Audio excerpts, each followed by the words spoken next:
ഇന്ന് നമ്മൾ പറയാൻ പോകുന്നത് നീതിന്യായ വ്യവസ്ഥയിലെ ഭയാനകമായ ഒരു വിവേചനത്തെക്കുറിച്ചാണ്.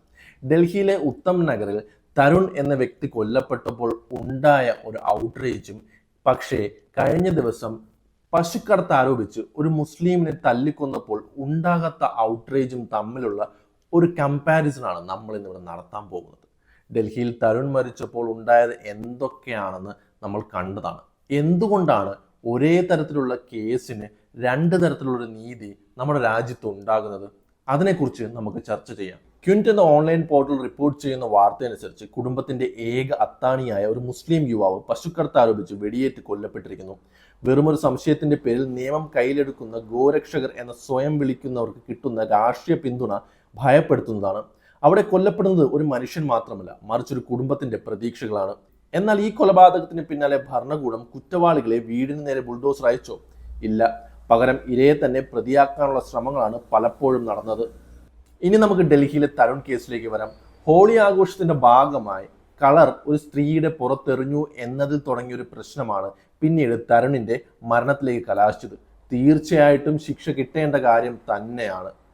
പക്ഷേ അവിടെ എങ്ങനെയാണ് ഭരണകൂടം പ്രതികരിച്ചത് എന്ന് നമ്മൾ നോക്കണം. എങ്ങനെയാണ് ഇവിടുത്തെ മീഡിയാസ് പ്രതികരിച്ചത്, എങ്ങനെയാണ് ഇവിടുത്തെ ജനങ്ങൾ പ്രതികരിച്ചത് എന്ന് നമ്മൾ നോക്കണം. ഒരു കംപ്ലീറ്റ് ഔട്ട്റേജ് തന്നെയായിരുന്നു നമ്മൾ അവിടെ കണ്ടുകൊണ്ടിരുന്നത്.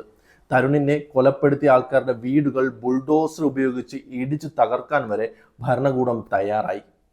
നീതിയും ജനരോഷവും ഇവിടെ എങ്ങനെയാണ് പ്രവർത്തിക്കുന്നതെന്ന് നോക്കുക. തരുൺ കേസിൽ രാഷ്ട്രീയക്കാരും മാധ്യമങ്ങളും ഒരുപോലെ രോഷാകുലരായി. എന്നാൽ പശുക്കടത്ത് ആരോപിച്ച് മുസ്ലിം യുവാവ് കൊല്ലപ്പെടുമ്പോൾ മാധ്യമങ്ങൾ അതിനെ ഏറ്റുമുട്ടലെന്നോ സംശയാസ്പദമായ മരണമെന്നോ ലഘൂകരിക്കുന്നു.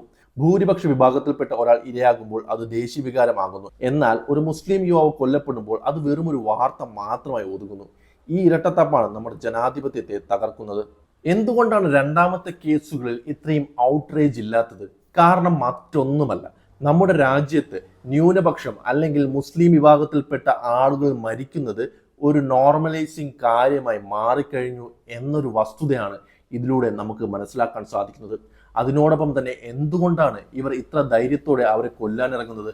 മറ്റൊന്നും കൊണ്ടല്ല, ന്യൂനപക്ഷങ്ങളെ ആക്രമിക്കുന്നവർക്ക് കിട്ടുന്ന നിയമപരിരക്ഷ തന്നെയാണ് പ്രധാന കാരണം. ഭരണകൂടം തന്നെ നിയമത്തെ നോക്കുകുത്തിയാക്കി നടത്തുന്ന ബുൾഡോസർ നടപടികൾ, പശുവിന്റെ പേരിൽ മനുഷ്യനെ കൊല്ലുന്നത് തെറ്റല്ല എന്ന ബോധം സമൂഹത്തിൽ കുത്തിവെക്കാൻ ബോധപൂർവമായ ശ്രമം നടക്കുന്നു. തരുണിന്റെ കുടുംബത്തിന് നീതി കിട്ടണം, അതിൽ സംശയമില്ല. പക്ഷെ അതേ നീതി പശുക്കടത്ത് ആരോപിച്ച് കൊല്ലപ്പെട്ട യുവാവിന്റെ കുടുംബത്തിനും കിട്ടേണ്ടതുണ്ട്. നീതി എല്ലാവർക്കും തുല്യമായിരിക്കണം. മതം നോക്കി നീതി നടപ്പിലാക്കുമ്പോൾ നമ്മൾ ഉയർത്തിക്കാണിക്കുന്ന ജനാധിപത്യമാണ് അവിടെ തകർന്നു പോകുന്നത്.